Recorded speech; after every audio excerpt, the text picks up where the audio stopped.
ওরে বাবারে বাবা, আজকে কি ঠান্ডা পড়েছে। এই শীতে আমার হাড় মাস একেবারে কেঁপে যাচ্ছে। কি করবে এবার? তার উপর তো গায়ের কম্বলটা কেমন পাতলা বলে মনে হচ্ছে। মাকে কতবার করে বললাম যে মোটা কম্বলটা আমাকে দাও, বৌদিকে দিতে হবে, কিন্তু না, মা তো আমার কোনো কথাই শোনে না। এভাবেই রাখির কিছুতেই ঠান্ডার মধ্যে ঘুম আসতে চায় না, কারণ তার কম্বলটা ভীষণই পাতলা আর সেই কম্বলে তার শীত কাটতে চায় না।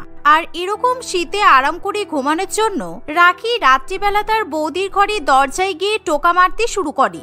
এমন সময় স্বাগতা দরজা খুলে দেয়, আর তখনই ঘরের ভেতর থেকে একটা এসির কনকনে ঠান্ডা হাওয়া রাখির গায়ে এসে লাগে। আর তখনই রাখি একেবারে কেঁপে ওঠে।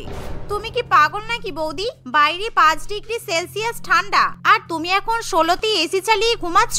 ওরে বাবারে বাবা, আমাকে তাড়াতাড়ি করে তোমার মোটা কম্বলটা দাও। আমি মোটা কম্বল গায়ে চাপিয়ে ঘুমাবো, সেই জন্যই তোমাকে ডাকতে এসেছি। এটা আবার কেমন কথা? আমি তোমাকে যদি কম্বল দিয়ে দিই তাহলে আমি কিভাবে ঘুমাবো? তুমি তো ভালো করেই জানো এসি চালিয়ে কম্বল চাপা দিয়ে ঘুমাতে আমার খুব ভালো লাগে, তাই আমি তোমাকে কম্বল দিতে পারবো না। হ্যাঁ, আমি ঠিকই বলেছি। তুমি যখন এসি চালিয়ে ঘুমাচ্ছ তোমার তো ঠান্ডা লাগছে না, তাহলে আবার তুমি গায়ে কম্বল চাপা দেবে কেন? আমার আর এসব ভালো লাগে না কিন্তু।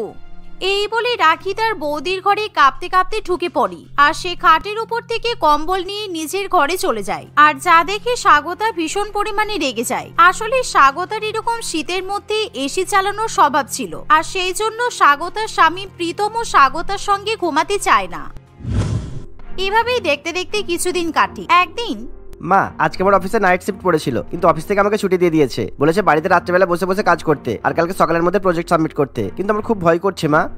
এতে আবার ভয়ের কি আছে? ভালোই তো। ঠান্ডার মধ্যে তোকে আর বাড়ির বাইরে বেরোতে হবে না, বাড়িতে বসেই অফিসের কাজ করে ফেলবি। এটা খুব ভালো ব্যাপার। তুমি চুপ করো তো, তুমি তো ভালো করেই জানো যে আমার ল্যাপটপের নেট কানেকশন ভালোভাবে আমার ঘরেই আসে, আর রাত্রেবেলা আমার ঘরে কাজ করা মানে তো শীতকালে বিপদ ডেকে নিয়ে আসা। তোমার বৌমা তো একবারে হাড়হিম করে এসি চালিয়ে ঘুমাই, আর সেখানে আমি বসে বসে কি করে কাজ করবো বলো তো? প্রীতমের কথা শুনে তার মা কি বলবে বুঝে উঠতে পারে না। এভাবেই দেখতে দেখতে কিছুক্ষণ কাটে, আর রাত্রিবেলা যখন ঘুমানোর সময় হয় তখন উফ, আজকে একদম লো টেম্পারেচারে এসি চালিয়ে ঘুমাবো। বাইরে দেখলাম 4 ডিগ্রি সেলসিয়াস ঠান্ডা, আর তার মধ্যে কনকনে এসি। ওরে বাবা, ব্যাপক ঘুম হবে। তার উপর নিজের জন্য একটা নতুন কম্বলও কিনে নিয়ে এসেছি।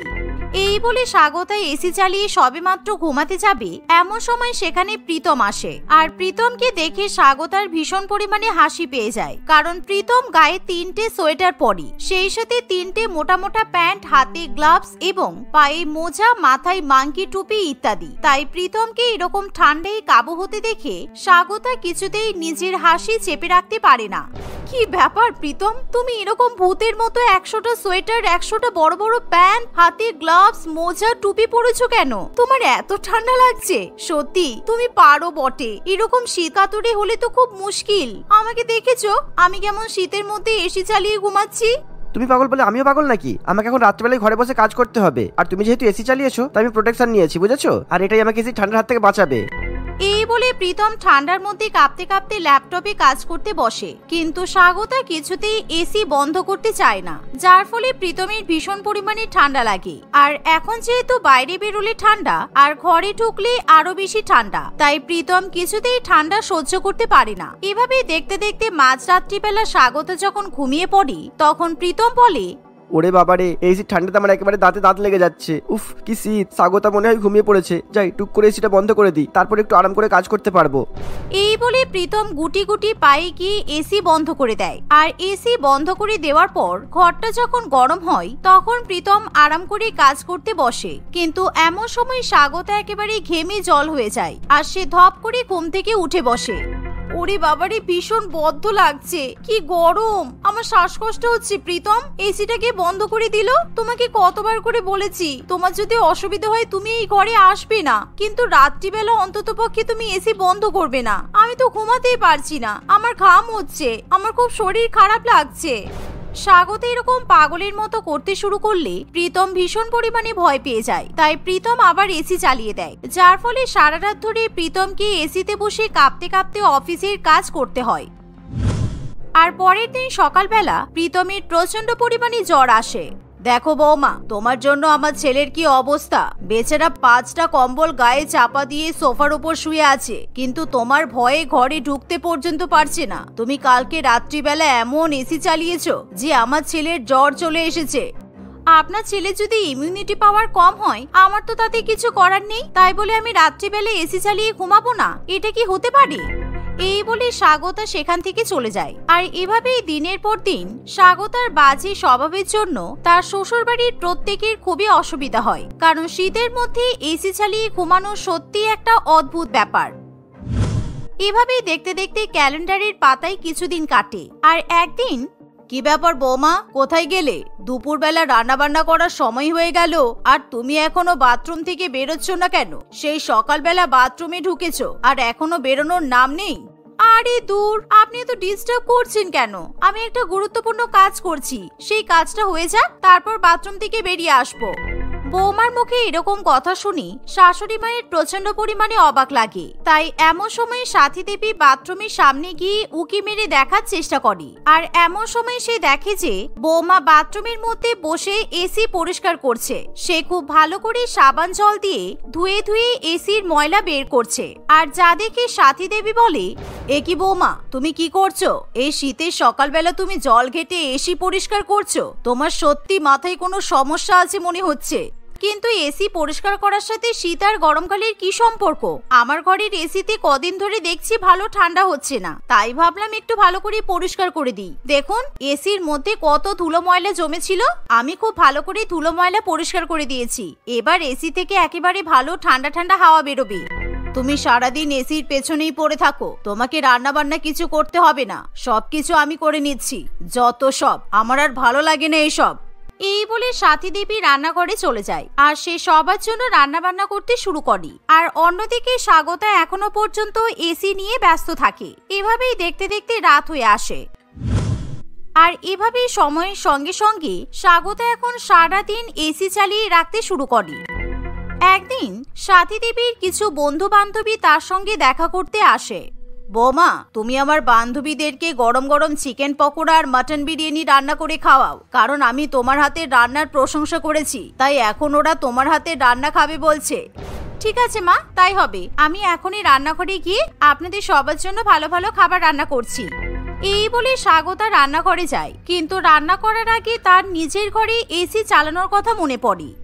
আজকে অনেক রান্না বান্না করতে হবে, খাটাখাটনির কাজ আছে, আর তারপর গিয়ে যদি আমি এসি চালিয়ে ঘর ঠান্ডা করি তাহলে ঘুমাতে ঘুমাতে অনেক দেরি হয়ে যাবে, আর আমার খুব গরম লাগবে। তাই আমি এখন গিয়ে এসি চালিয়ে রাখি, রাত্রিবেলা ঠান্ডা ঘরে গিয়ে ঘুমিয়ে পড়বো। এই বলে স্বাগতা নিজের ঘরে গিয়ে এসি চালিয়ে দেয়। আর কিছুক্ষণের মধ্যে রান্নাঘরে এসে আবার রান্না বান্না করতে শুরু করে। তার রান্না বান্না যখন হয়ে যায় তখন সে সবাইকে চিকেন পকোড়া, মাটন বিরিয়ানি ইত্যাদি পরিবেশন করে খাওয়ায়। আর তার হাতে রান্না করা খাবার খেয়ে সবাই তার খুব প্রশংসা করে। আর এমন সময় হঠাৎই আবার তাদের বাড়ির কলিং বেল বেজে ওঠে। কি ব্যাপার, এত সন্ধ্যাবেলা আবার কে এলো? মা, আপনার আরো কোনো বান্ধবী আসতে বাকি আছে নাকি?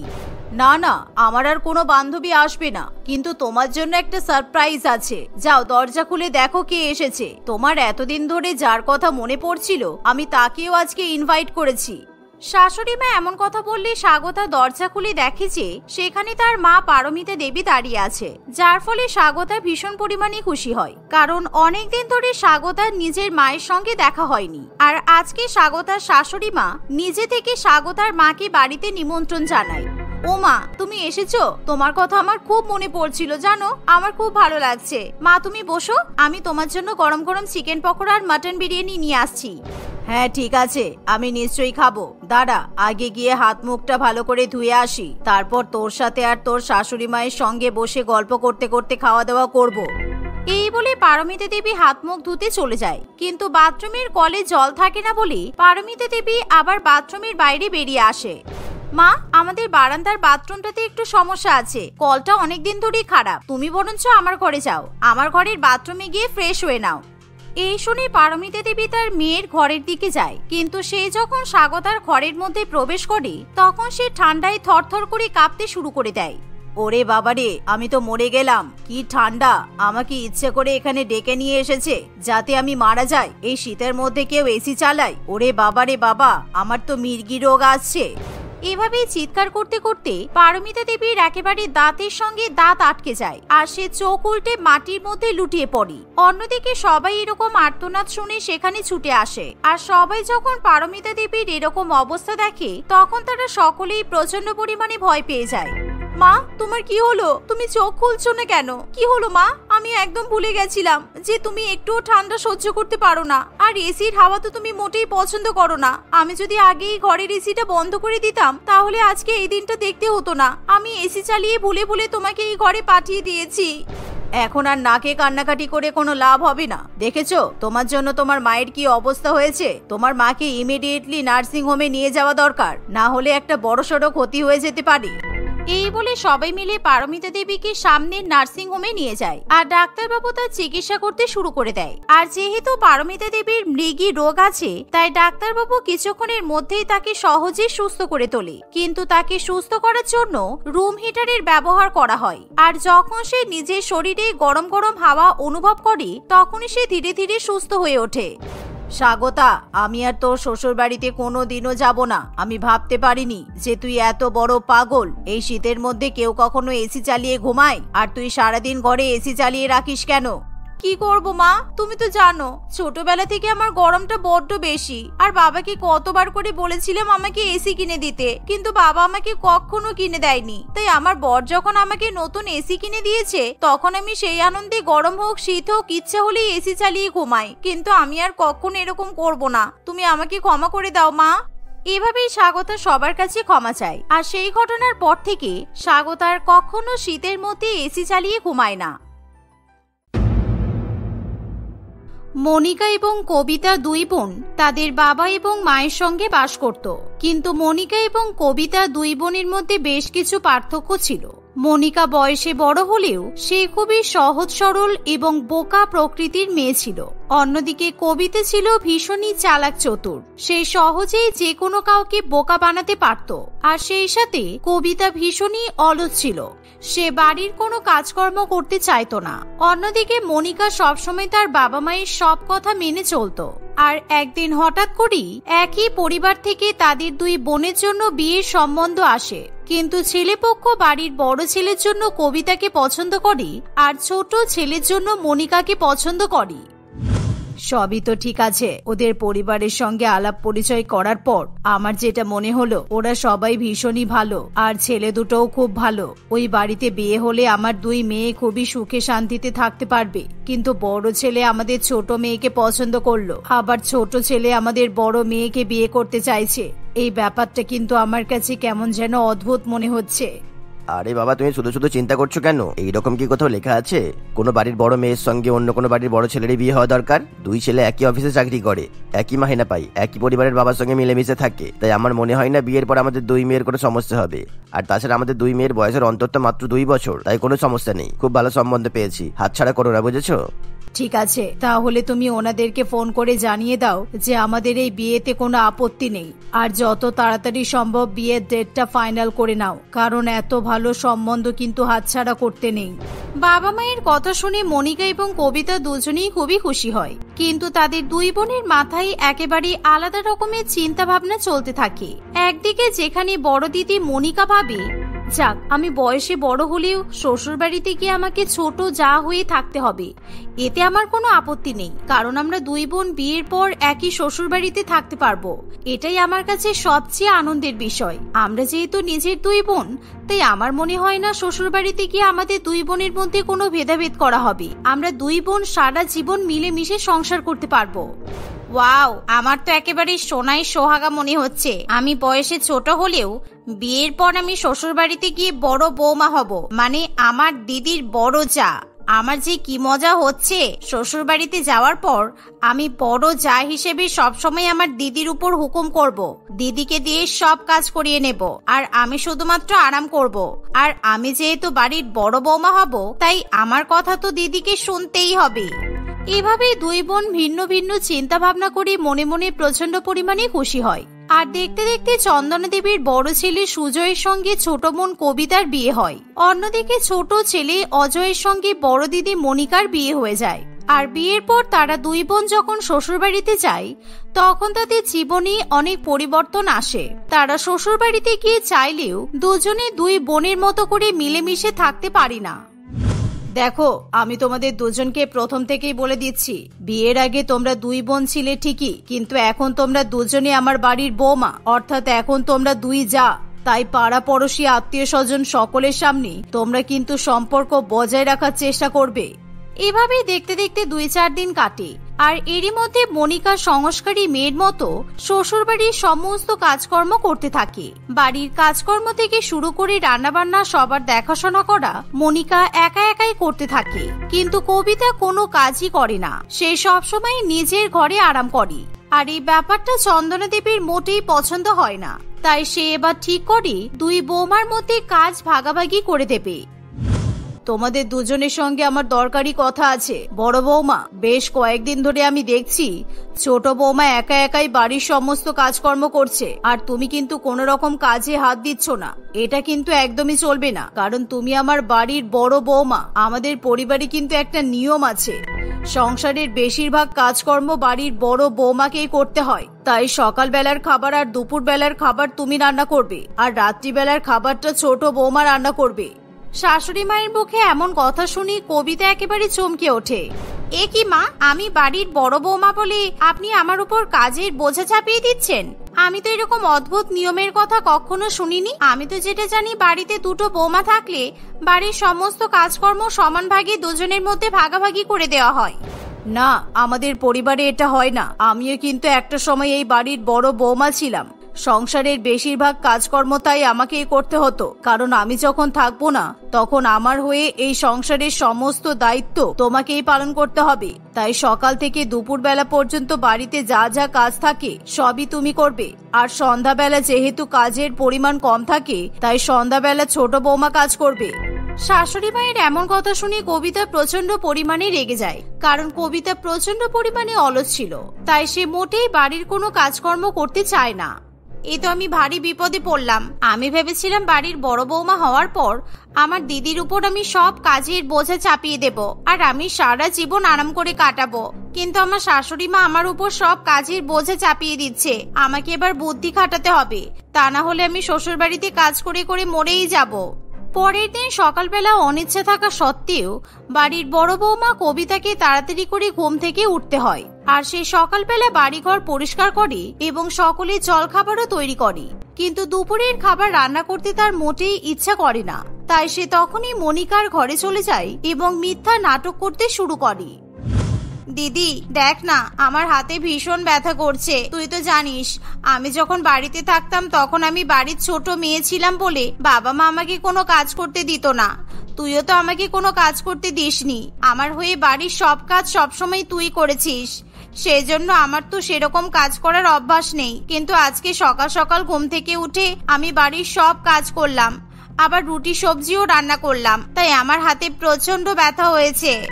সে কি, তোর হাতে ব্যথা করছে? ঠিক আছে দাঁড়া, আমার কাছে ব্যথার মলম আছে, তোর হাতে লাগিয়ে দিচ্ছি, দেখবি তোর হাতে ব্যথা ঠিক হয়ে যাবে। আর হ্যাঁ, তুই আমাকে দিদি বলে ডাকিস না, শাশুড়ি মা শুনতে পেলে কিন্তু আবার বকাবকি করবে। শাশুড়ি মায়ের কথা ছাড়তো, আমরা এই বাড়ির বৌমা হওয়ার আগে আমরা কিন্তু দুই বোন। আর আমি এখন তোর বড় যা ঠিকই, কিন্তু আমি তো তোর থেকে বয়সে ছোট, আমি তো তোর ছোট বোন হই। তুই একটু আমার হয়ে দুপুরে রান্নাটা করে দে না দিদি, তাহলে আমি একটু বিশ্রাম নিতে পারবো। আমি বিশ্রাম করলেই আশা করছি আমার হাতে ব্যথা ঠিক হয়ে যাবে। কিন্তু বোন, শাশুড়ি মা যদি দেখে ফেলে আমি তোর হয়ে এখন রান্নাঘরে গিয়ে দুপুরের খাবার রান্না করছি, তাহলে কিন্তু শাশুড়ি মা তোকেই বকবেন। তুই বড় দিদি হয়ে ছোট বোনের জন্য এটুকু করতে পারবি না? তুই একটু ম্যানেজ করে নে না। আমি যাচ্ছি ঘরে, ভীষণ হাত ব্যথা করছে। বাবা গো, মনে হচ্ছে ডাক্তার দেখাতে হবে। এই বলে কবিতা নিজের ঘরে চলে যায় আর দরজা বন্ধ করে টিভি চালিয়ে দেয়। অন্যদিকে মনিকা রান্নাঘরে গিয়ে দুপুরের খাবার রান্না করে। মনিকার যখন রান্না বান্না হয়ে যায় তখন সে কিছুক্ষণের জন্য নিজের ঘরে যায়। আর এমন সময় কবিতা নিজের ঘর থেকে বাইরে বেরিয়ে এসে সবাইকে খাবার পরিবেশন করতে শুরু করে। আর সবাই যখন খাবারগুলো খায় তখন সেই খাবারের স্বাদ সবারই খুবই পছন্দ হয়। বড় বৌমা, তুমি তো খুব ভালো খাবার রান্না করেছো, সবকটা রান্নাই ভালো হয়েছে। বিশেষ করে পটলের দোরমা আর মাংস কষা খেতে ভীষণই ভালো লাগছে। বাড়ির বড় বৌমাদের তো এরকমই হওয়া উচিত। ঠিক এমন সময় সেখানে মনিকা চলে আসে, কিন্তু সে কোনো কথা না বলে চুপচাপ খাবার খেতে বসে পড়ে। ধন্যবাদ মা, আমি একটু টেনশনে ছিলাম আমার হাতে রান্না আপনাদের পছন্দ হবে কিনা সেটা নিয়ে, কিন্তু রান্না যখন ভালোই হয়েছে তাহলে অল্প করে খেলে চলবে না, আরো কয়েকটা পটলের দোরমা নিন না, আর মাংসও খেতে হবে বেশি করে। এভাবেই 2-1 দিন কাটে, আর প্রত্যেক দিনই কবিতা তার বড় দিদিকে বোকা বানায় আর বাড়ির সমস্ত কাজকর্ম এবং রান্নাবান্নার দায়িত্ব তার উপর চাপিয়ে দেয়। আর মনিকা যেহেতু তার ছোট বোনকে খুবই ভালোবাসে, তাই সে কখনো কোনো অভিযোগ করে না। সে ভাবে সত্যি হয়তো বাড়ির কাজকর্ম করতে গিয়ে তার বোনের অসুবিধা হয়। এরকম ভাবে আরো কিছুদিন কাটে, কিন্তু একদিন দুপুরবেলা চন্দনা দেবী তার ছোট বৌমা মনিকাকে রান্না করতে দেখে ফেলে। কি ব্যাপার ছোট বৌমা, তুমি এখন রান্না করছো কেন? সকালেও তো দেখলাম তুমিই বাড়ির সব কাজ করলে, বাসন মাজলে, জামা কাপড় কাচলে, সকালের খাবার রান্না করলে, আবার এখন দুপুরের খাবার রান্না করছো। ব্যাপারটা কি? বড় বৌমা কোথায়? বাড়িতে নেই নাকি? না মা, আসলে আপনার বড় বৌমার আজকে পায়ে খুব ব্যথা, সেই জন্য ও কোনো কাজ করতে পারছে না, তাই আমি ওর হয়ে কাজগুলো করে দিচ্ছি। যতই হোক আমি তো ওর বড় দিদি হই, বলুন বোনের কষ্ট আমি কি সহ্য করতে পারি? আচ্ছা আচ্ছা ঠিক আছে, রাত্রিবেলার রান্নাটা তাহলে বড় বৌমাকে করে নিতে বলবে, না হলে তুমি একা একা কতই বা কাজ করবে। আমি বরং যাই, বড় বৌমা কি করছে একবার দেখে আসি। এই বলে চন্দনা দেবী কবিতার ঘরে যায়, আর সেখানে গিয়ে দেখে যে কবিতা গান চালিয়ে নাচ করছে, যা দেখে চন্দনা দেবী ভীষণই রেগে যায়। বড় বৌমা, এটা তুমি কি করছো? তুমি এত বড় মিথ্যাবাদী! তুমি এদিকে নাচ করছো আর ওদিকে সকাল থেকে ছোট বৌমা একভাবে কাজ করছে। বাড়ির বড় বৌমা হয়ে তোমার লজ্জা করে না মিথ্যা কথা বলতে? তোমার নাকি পায়ে ব্যথা, আর এখানে তুমি ধাইতা নাচন করছো কিভাবে? শাশুড়ি মাকে দেখে কবিতা খুবই ভয় পেয়ে যায়। না মা, আমি মিথ্যা কথা বলিনি তো, সত্যি আমার পায়ে ভীষণ ব্যথা, তাই ডাক্তার আমাকে এক্সারসাইজ করতে বলেছে, তাই আমি গান চালিয়ে জুম্বা ডান্স করছি। জুম্বা ডান্স করলে পায়ে ব্যথা ঠিক হয়ে যায়। কবিতার কথা শুনে চন্দনা দেবীর খুবই সন্দেহ হয়, তবুও সে কোনো কথা না বলে সেখান থেকে চলে যায়। কিন্তু সেদিন থেকে চন্দনা দেবী তার বড় বৌমা কবিতার উপর নজর রাখতে শুরু করে, আর সে প্রত্যেক দিনই লক্ষ্য করে যে কবিতা তার দিদিকে বোকা বানায়।